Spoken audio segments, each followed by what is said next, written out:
Assalamualaikum warahmatullahi wabarakatuh. Perkenalkan, nama saya Rahma Kamila Nur Imam dari SMK 3 Jember, jurusan Kecantikan, ingin mempresentasikan cara menganalisis kulit wajah, tubuh, rambut, tangan, dan kaki. Menganalisis adalah suatu tindakan mengamati kondisi seseorang dengan melihat, meraba, atau memegang untuk memperoleh hasil yang akurat tentang jenis kulit, jenis rambut, bentuk tubuh, bentuk kuku, dan kelainannya. Tujuan melakukan analisis. Tujuan dilakukannya analisis untuk mengetahui kondisi kulit, wajah, rambut, tubuh, kuku, beserta kelainannya. Ada beberapa hal yang dapat ditentukan berdasarkan hasil analisis. Antara lain, yang pertama, menentukan tindakan perawatan yang akan dilakukan sesuai hasil analisis. Yang kedua, menentukan jenis kosmetik yang akan digunakan. Yang ketiga, menentukan teknik yang tepat dalam perawatan. Yang keempat, menentukan desain dan warna yang akan digunakan untuk merias. Yang kelima, menentukan tema riasan. Dan yang keenam, dapat memberikan saran dan nasihat pasca perawatan. Ada 3 teknik melakukan analisis, yaitu yang pertama, anamnesis adalah tahap melakukan konsultasi dengan mengajukan beberapa pertanyaan sebagai berikut, seperti nama, usia, alamat, riwayat kesehatan klien. Inspeksi adalah langkah pengamatan pada saat perawatan yang akan dilakukan. Aspek pengamatan meliputi jenis kulit, pori-pori kulit, kerut atau keriput kulit, dan kelainan atau gangguan kulit wajah seperti akne, pigmentasi, komedo, dan sebagainya. Kemudian, palpasi. Palpasi adalah tindakan meraba untuk mengetahui elastisitas dan kekencangan kulit. Kemudian saya akan mempresentasikan mengenal anatomi dan fisiologi kulit wajah. 1. Susunan kulit. Kulit merupakan pembungkus elastis yang melindungi tubuh dari pengaruh lingkungan, baik itu cuaca, polusi, temperatur udara, dan sinar matahari. Epidermis atau kulit ari. Kulit ari merupakan bagian kulit paling atas dan paling tipis. Kulit ari terdiri atas beberapa lapisan berikut. Yang satu, stratum corneum atau lapisan tanduk. Yang kedua, stratum lucidum atau lapisan bening. Yang ketiga, stratum granulosum atau lapisan butir. Yang keempat, stratum spinosum atau lapisan taju. Yang kelima, stratum basale atau lapisan tunas.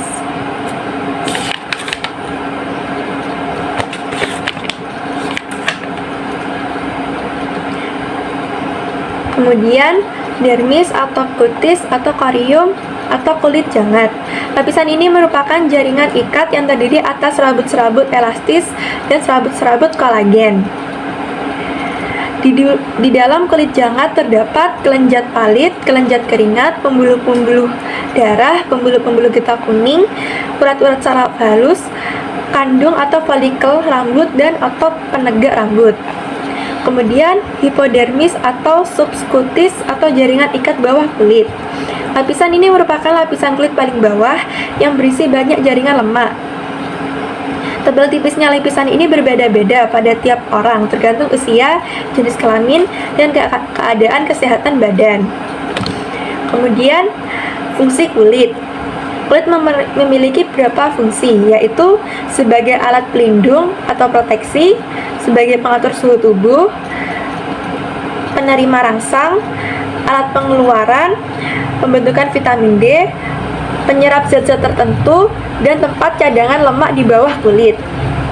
Kemudian jenis-jenis kulit wajah, yaitu yang pertama, kulit normal atau normal skin, merupakan kondisi kulit paling prima dan ideal dengan keadaan yang tidak berminyak dan tidak kering sehingga kelihatan segar, bagus, dan pori-pori hampir tidak kelihatan.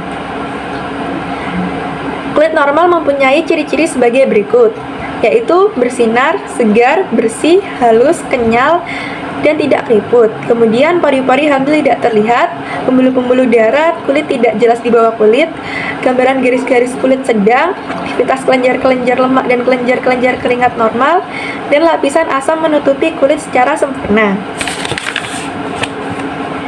Kemudian yang kedua, kulit kering atau dry skin.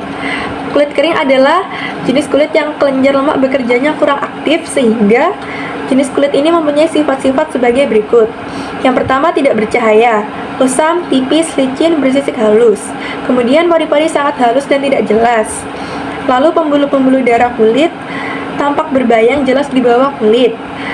Gambaran garis kulit sangat halus, lapisan asam tidak sempurna, sangat terpengaruh oleh perubahan cuaca, aktivitas kelenjar lemak sangat kurang, dan pelumasan kulit kurang baik sehingga penguapan air bertambah, kulit menjadi kering, dan cepat terjadi kerut dan keriput. Kemudian yang ketiga, kulit berminyak atau oily skin.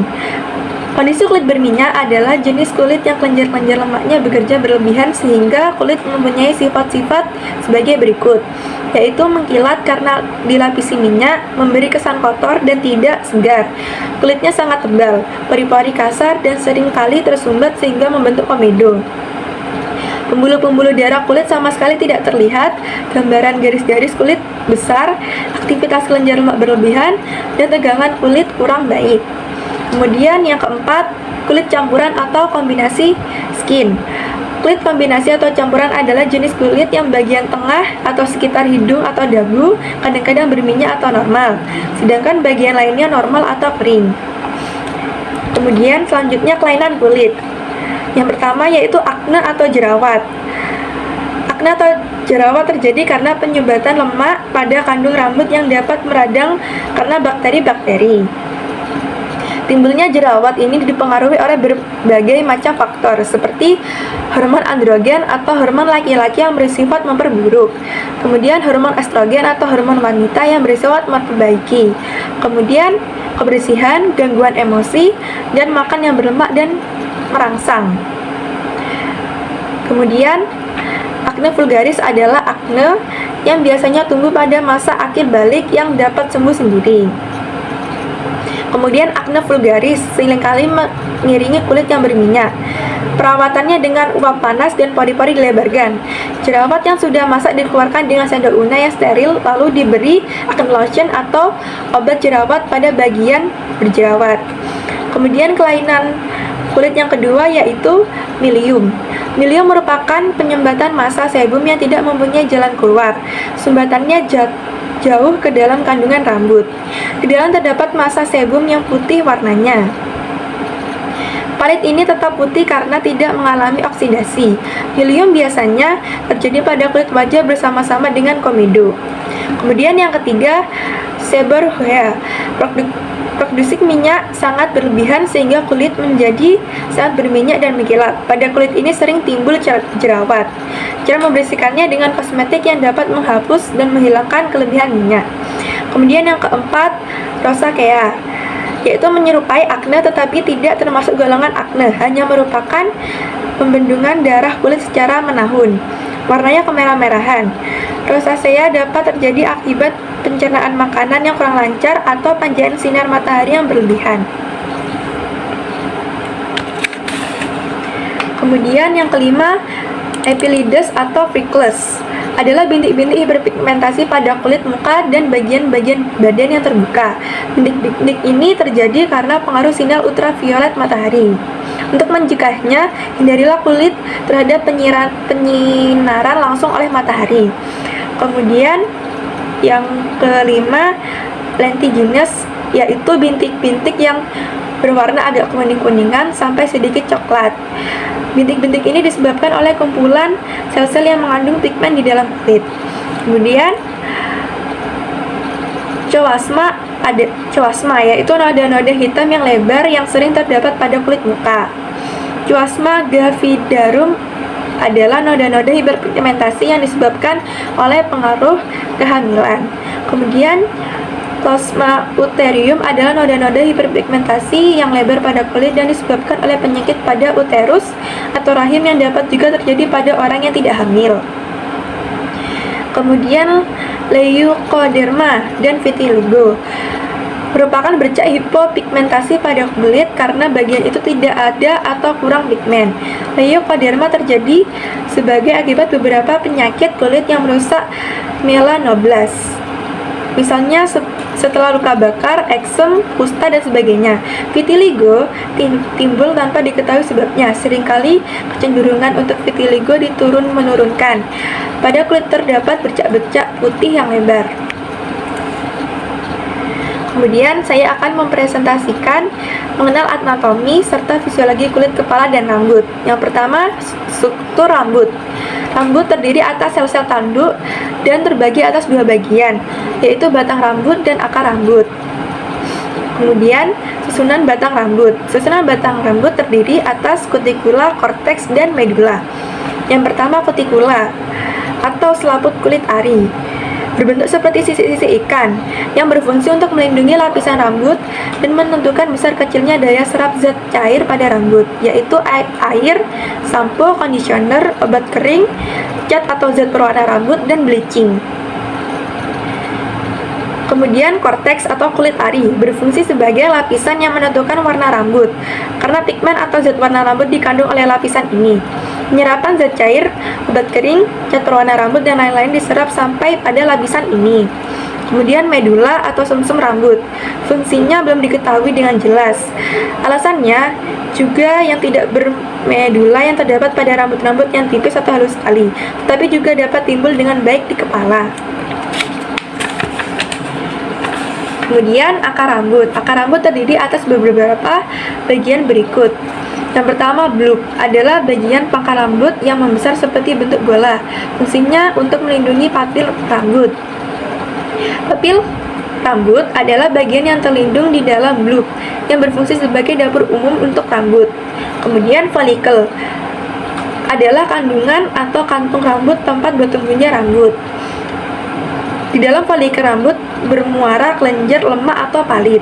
Kemudian otot penegak rambut yang menyebabkan rambut-rambut halus atau bulu roma berdiri jika ada sesuatu rangsangan dari luar dan dalam tubuh. Misalnya merasa seram, kedinginan, kesakitan, kelaparan, dan sebagainya. Kemudian, rambut tidak mempunyai saraf atau perasa. Karena oleh itu, Anda tidak merasakan sakit jika rambut digunting atau dipangkas. Setelah itu, pertumbuhan rambut normal ialah kira-kira 1/4 cm atau setengah inci setiap bulannya. Fungsi rambut.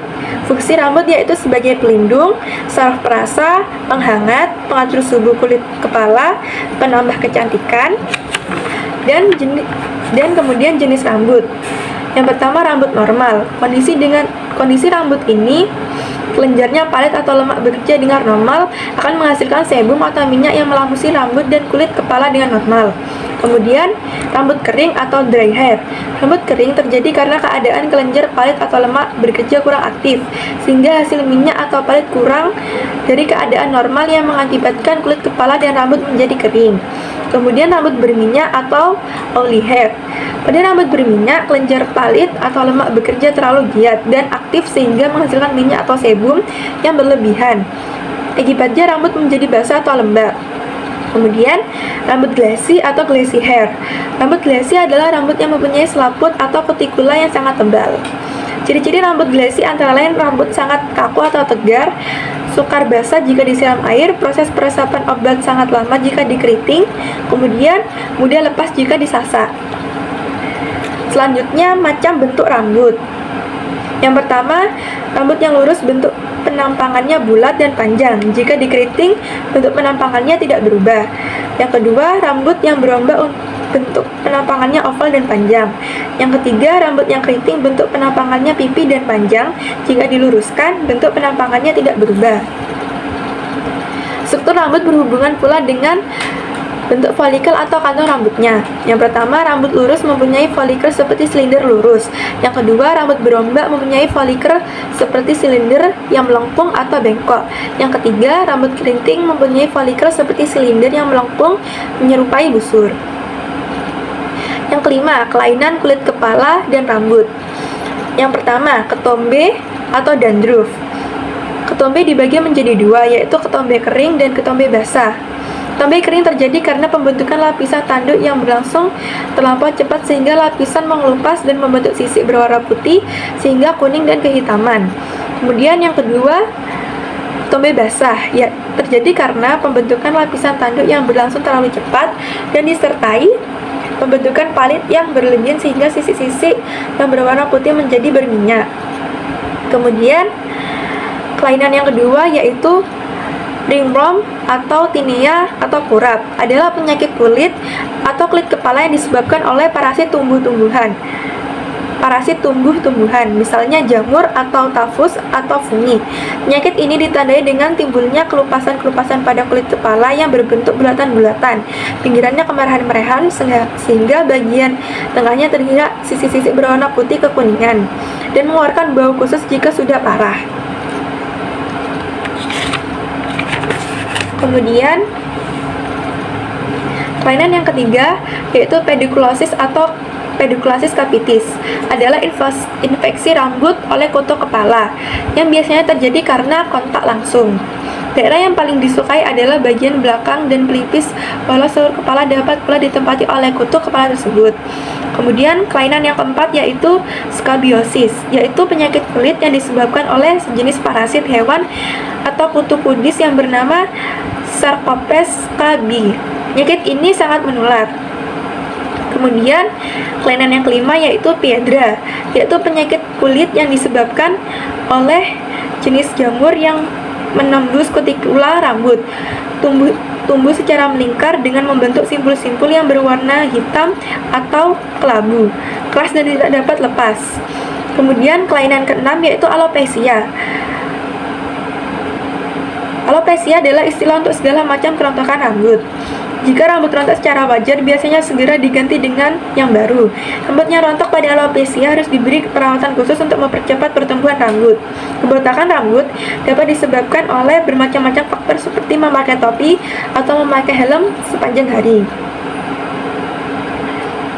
Kemudian, kelainan yang ketujuh yaitu kanites atau uban atau poliosis. Adalah perubahan rambut menjadi putih, pigmen rambut hilang dan udara masuk ke dalam sel-sel rambut. Pada umumnya kanites terjadi karena penuaan. Kemudian kelainan yang ke-8 yaitu trichotillomatosis, yaitu kelainan batang rambut yang ujungnya terbelah atau pecah. Kelainan ini terjadi karena suhu panas, kurang perawatan gizi buruk, bahan kimia, pemakaian kosmetik yang tidak tepat, atau merangsang mekanis karena terlalu sering menggunakan alat listrik untuk perawatan rambut.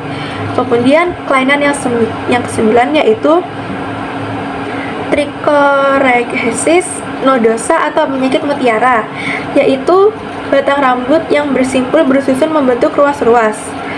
Simpul-simpul zat-zat tanduk batang rambut itu terpecah-pecah dan mudah patah. Perawatannya dengan minyak pelumas rambut dan dengan cara krimbat yang teratur.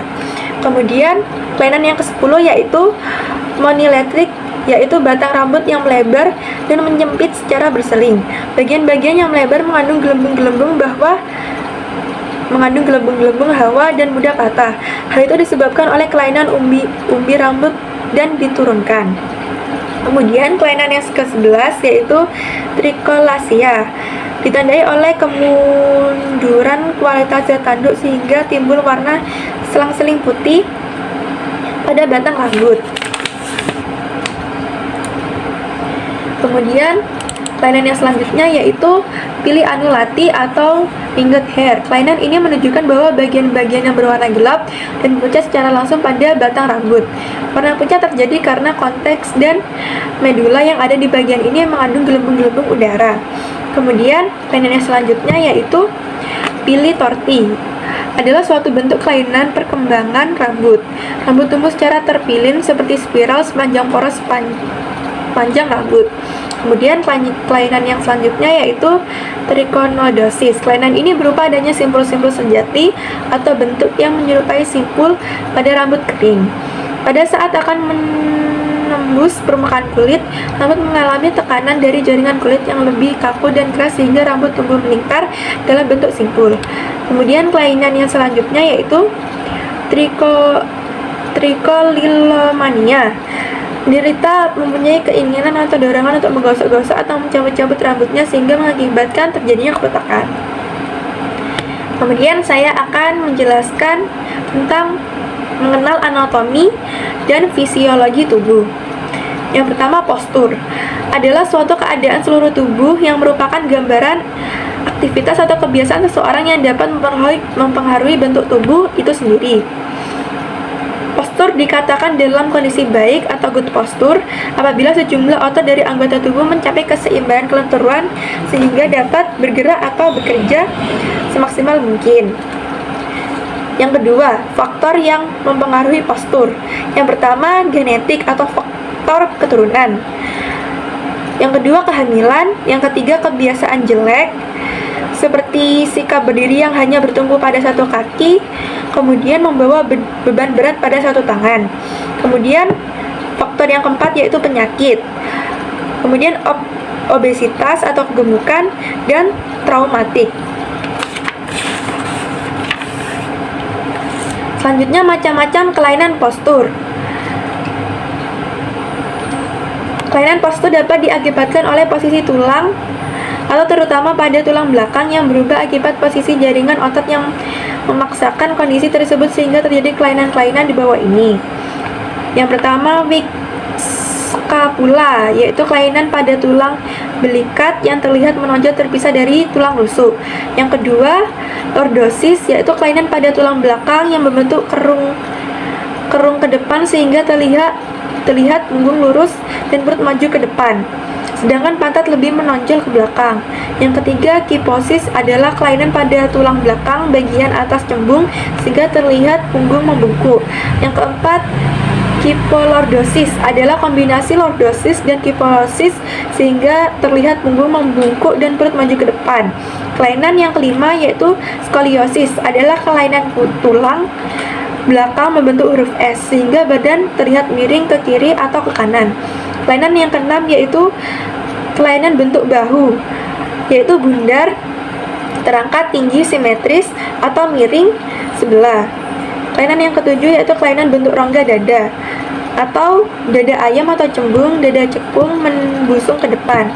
Kelainan yang ketujuh adalah kelainan bentuk perut atau visceroptosis atau perut buncit, kempis, sedang, dan menggelimbir. Kemudian yang selanjutnya kelainan bentuk pinggang atau ceking, ramping, gemuk. Selanjutnya kelainan bentuk panggul, yaitu sempit, sedang, dan lebar. Kemudian kelainan bentuk bokong, yaitu kempis, berisi, menonjol ke belakang. Kemudian kelainan bentuk lengan, gemuk, sedang, kurus, berotot. Kemudian kelainan bentuk tungkai, yaitu gemuk, sedang, kurus, berotot, bentuk X atau O. Kemudian kelainan bentuk lutut, lurus, saling mendekati atau menjauhi, lutut berlebihan atau hyperextended. Kemudian selanjutnya bentuk tubuh. Bentuk tubuh yaitu yang pertama tipe piknis. Tipe ini bundar, seringkali gemuk dan berotot dan berbobot berat. Bentuk badan gempal dan leher pendek. Timbuhan-timbuhan lemak terdapat di sekitar pinggang, perut, leher, tungkai, dan lengan bagian atas. Tangan dan kaki seringkali kecil dan berbentuk halus, sedangkan tungkai relatif kecil pendek. Kemudian tipe yang kedua yaitu tipe atletis. Bentuk badan tipe ini terutama ditentukan oleh susunan otot yang berkembang baik dan kukuh. Mereka dari golongan ini memiliki lebar bahu yang cukup lapang diikuti dengan pinggang yang langsing seperti pada pria. Kemudian tipe yang ketiga yaitu tipe leptosum, yaitu bersifat kurus kering, panjang dengan susunan otot yang kurang berkembang dan permukaan kulit yang relatif luas. Tipe ini dijumpai baik pada pria maupun pada wanita. Kemudian tipe yang keempat yaitu tipe diplastis, yaitu ditandai oleh ketidakserasian ukuran bentuk tubuh serta kejanggalan perbandingan antara ukuran bagian-bagian badan seperti dijumpai pada orang AT. Kemudian selanjutnya saya akan menjelaskan tentang anatomi tangan. Berdasarkan anatominya, tangan memiliki struktur yang dapat dibagi menjadi 3 bagian, yaitu yang pertama karpus atau pergelangan tangan, merupakan sendi yang lentur dan terdiri atas 8 tulang kecil yang disatukan oleh ligamen.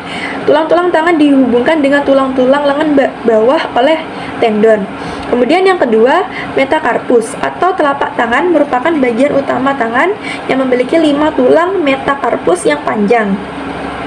Kemudian yang ketiga, palangus atau jari.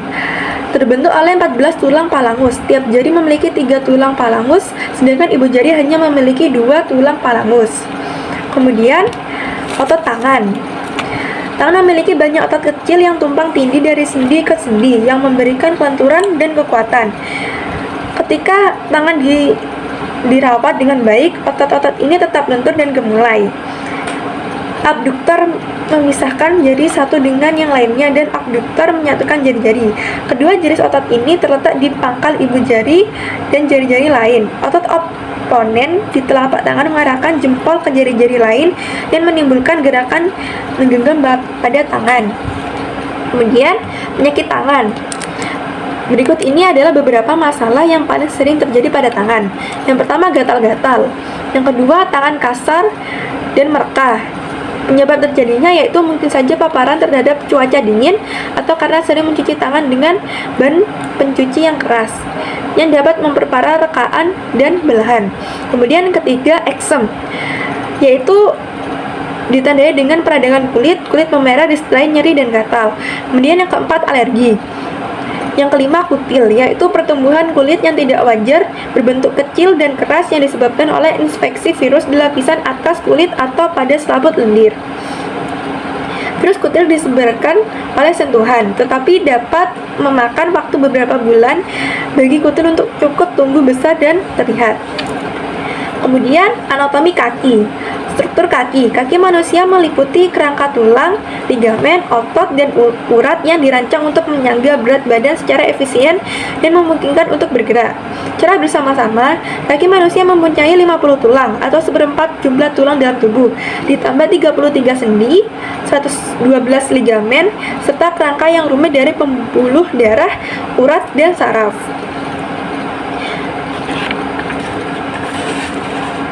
Kemudian gangguan umum pada kaki. Yang pertama, penyakit kutu air. Infeksi jamur ini paling umum terlihat pada kaki yang sering berlama-lama kontak dengan air. Yang kedua, radang jempol kaki. Yang ketiga, kapalan. Yang keempat, katimumul atau kapalan yang membentuk kulit mati pada sebagian kecil kaki sebagai akibat tekanan dan gesekan. Katipula hanya ditemukan pada bagian yang menonjol bertulang seperti sendi atau tulang. Ada beberapa jenis katimumul, yaitu katimumul keras, katimumul lunak, katimumul biji, katimumul pembuluh darah, katimumul pembuluh saraf, katimumul, dan katimumul serat. Kemudian yang kelima, nyeri tumit yang disebabkan oleh pengapuran tumit. Yang keenam, tumit pecah, yaitu kulit yang kering sering mengakibatkan pecahnya kulit yang menyakitkan, khususnya di tepi tumit. Kemudian yang ketujuh, gatal karena dingin. Yang kedelapan, kaki berkeringat. Yang kesembilan, lecet karena gesekan kulit yang menonjol dan berisi cairan, biasanya berbentuk di antara lapisan luar dan lapisan dalam kulit. Kemudian anatomi tutu. Anatomi kuku. Struktur kuku. Struktur kuku dibedakan atas beberapa bagian yang mempunyai istilah dan fungsi tersendiri. Yang pertama, lempeng kuku atau badan kuku. Bagian ini biasanya dianggap sebagai kuku. Lempeng kuku yang keras bukan lagi jaringan yang hidup dan tidak lagi berisi saraf atau pembuluh darah seperti yang terdapat di dasar kuku. Yang kedua, ujung kuku lepas atau free edge adalah bagian badan kuku yang menutup ujung jari dan ibu jari. Kemudian yang ketiga, palung kuku atau nail bed adalah bagian ruas jari tempat menempel lempeng badan kuku. Yang keempat, matris kuku atau nail matris. Pertumbuhan kuku dimulai pada matris kuku. Bagian ini merupakan bagian kuku yang hidup meskipun tersembunyi di balik kutikula. Kemudian yang kelima, bulan sabit atau lunula. Bagian kuku berbentuk bulan sabit yang berwarna putih di pangkal kuku disebut lunula. Kemudian yang keenam, akar kuku atau nail root adalah bagian yang terdapat di bawah lipatan kuku yang membentuk kutikula. Yang ketujuh yaitu selaput kuku atau cuticle adalah lapisan kulit yang menutup akar kuku dan matris kuku. Yang kedelapan yaitu hyponychium, yaitu lapisan kulit ari yang berada di bawah ujung kuku lepas. Kemudian yang kesembilan, panggul kuku atau proximal nail plot adalah lapisan kulit yang mengelilingi badan kuku dan membentuk kutikula. Kemudian, kelainan pada kuku. Yang pertama, brittle, yaitu kondisi lempeng kuku yang rapuh dan mudah patah. Yang kedua, ankle nail, yaitu berupa menipisnya kuku dan membentuk lengkung pada ujung kuku lepas. Kemudian yang ketiga, beulline, yaitu adanya lekukan melintang pada kuku. Hal ini biasanya karena adanya penyakit dalam. Kemudian yang keempat, corrugation, yaitu terjadinya kuku bergaris melintang. Yang kelima yaitu hangnail, yaitu terjadi pelepasan sebagian kulit yang membatasi sisi kuku akibat adanya luka pada akar kuku. Kemudian selanjutnya Pailonisia, yaitu kuku yang melengkung membentuk sendok yang biasanya lunak dan tipis. Kemudian omicrorhiptosis atau growing nail.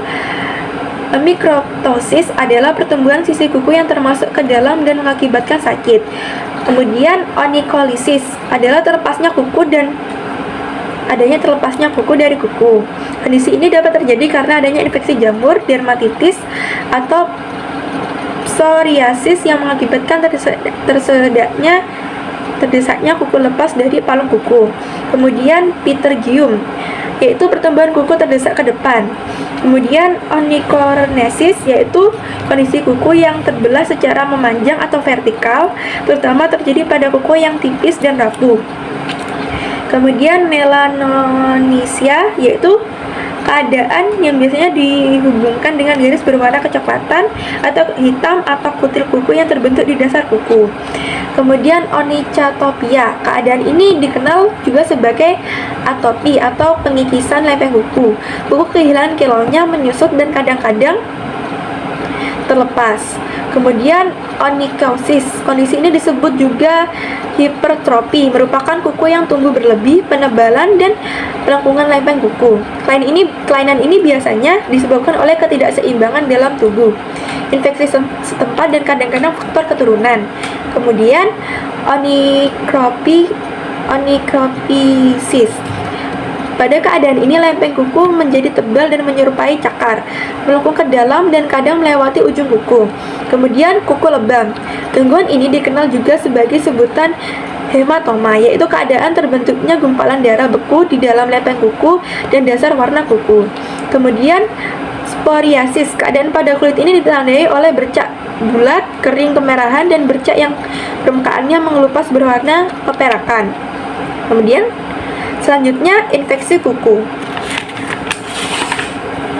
yaitu yang pertama Paronisia atau whitlow, adalah kondisi terjadinya inflamasi pada sekitar jaringan kuku karena adanya bakteri yang mengakibatkan infeksi, pengerjaan manicure yang kurang hati-hati atau alat kurang steril. Kemudian Pseudomonas, infeksi yang disebabkan oleh bakteri, terjadi di antara lempeng kuku asli dan dasar kuku. Makin gelap warnanya berarti bakteri telah melanjut ke lapisan kuku yang makin dalam. Kemudian onychocosis atau ringworm. Onychocosis adalah kelainan yang diakibatkan oleh jasad reinik jamur yang biasanya terdapat pada hiponychum atau kulit di bawah ujung kuku lepas, lalu menjalar pada nail bed atau palung kuku. Kemudian onychia adalah infeksi oleh jamur atau bakteri yang mengakibatkan rusaknya kutikula. Kondisi ini sering terjadi pada anak-anak yang mempunyai kebiasaan mengulum jari atau ibu jari. Kemudian gangguan warna kuku. Berikut faktor-faktor penyebab perubahan warna kuku. Yang pertama, jasad reinik seperti tumbuhan jamur. Kemudian bahan-bahan kimia seperti cat rambut, cat berwarna kuku yang pemakaiannya tanpa disadari atau beskot. Kemudian tembakau pada rokok maupun karena pukulan benda keras. Kemudian berikut jenis-jenis warna kuku. Yang pertama, kuku biru atau blue nail. Kuku biru atau yang biasanya disebut blue nail adalah warna kuku yang sangat pucat karena peredaran darah di palung kuku tidak baik. Kemudian kuku hitam atau kecoklatan, biasanya disebabkan adanya kerusakan pada palung kuku akibat adanya pendarahan di dalam lapisan dermis. Kemudian kuku pucat. Kondisi kuku pucat atau cenderung berwarna putih kadang-kadang terkait dengan penuaan. Namun ada beberapa penyakit serius yang mungkin saja ditandai dengan kuku warna pucat. Kuku pucat disebabkan oleh peredaran darah di bawah palung kuku tidak normal, kemungkinan disebabkan oleh suatu penyakit dalam. Kemudian yang terakhir, kuku kuning. Kuku yang berwarna kuning biasanya terjadi pada seseorang yang menderita penyakit liver atau hati. Kemudian yang terakhir, saya akan menjelaskan tentang anatomi kuku. Yang pertama yaitu nail rod atau akar kuku, bagian kuku yang terbenam dalam kulit jari. Yang kedua, nail plate atau badan kuku, bagian terbuka di atas jaringan lunak kulit pada ujung jari. Yang ketiga, nail groove atau alur kuku, sisi kuku yang agak mencekung. Kemudian yang keempat, eponychium, kulit tipis yang menutupi kuku pada bagian proksimal. Kemudian eponychium, kulit yang ditutupi bagian kuku bebas. Kemudian ada ragam bentuk kuku. Berdasarkan bentuknya, ternyata kuku memiliki beragam bentuk. Bentuk pada kuku yang pertama yaitu square, kemudian square oval, kemudian oval, kemudian rounded, almond, montel peak, stiletto, flame, egg, dan arrowhead. Kemudian anatomi dan fisiologi kuku. Kuku merupakan bagian tubuh yang terbentuk karena perubahan epidermis dari lapisan benih atau stratum germinativum atau stratum basal yang tumbuh menjadi lempengan dan menutup ujung jari. Kemudian struktur pertumbuhan kuku. Bagian kuku dijelaskan sebagai berikut. Yang pertama, ujung kuku lepas atau free edge merupakan bagian badan kuku yang menutup ujung jari, bahkan panjangnya melebihi kuku jari dan dapat dipotong sesuai keinginan. Kemudian badan kuku atau nail plate atau body of nail, yaitu bagian kuku itu sendiri yang menutup ujung jari, mulai dari bagian akar sampai ujung kuku lepas. 1/5 bagian dari badan kuku di bawahnya merupakan akar bulu. Kemudian akar kuku atau nail root adalah bagian yang terdapat di bawah, yaitu pada dasar kuku yang masuk dan tersembunyi di bawah kulit. Kemudian palung kuku atau nail bed adalah bagian ruas jari akhir tempat menempelnya lempeng pada kuku. Kemudian matris kuku, yaitu tempat dimulainya pertumbuhan kuku. Setelah itu bulan sabit atau lunula adalah bagian pangkal kuku yang berbentuk bulan sabit atau berwarna lebih terang. Kemudian selaput kuku atau eponychium atau cuticula, yaitu lipatan kulit yang menutupi akar kuku dan matris kuku. Kemudian anatomi dan fisiologi tangan, kaki, dan kuku. Anatomi dan fisiologi tangan. Bagian-bagian tangan mencakup sebagai berikut, yaitu falang, metakarpal, karpal, radius, dan ulna. Anatomi dan fisiologi kaki. Kaki yang lengkap dengan jari-jari telah banyak membantu hampir di semua aktivitas kita sehari-hari, mulai dari menopang tubuh, aktivitas jalan, lari, melakukan gerakan senam, dan lain-lain gerakan. Sekian video presentasi dari saya, kurang lebihnya saya mohon maaf. Terima kasih. Wassalamualaikum warahmatullahi wabarakatuh.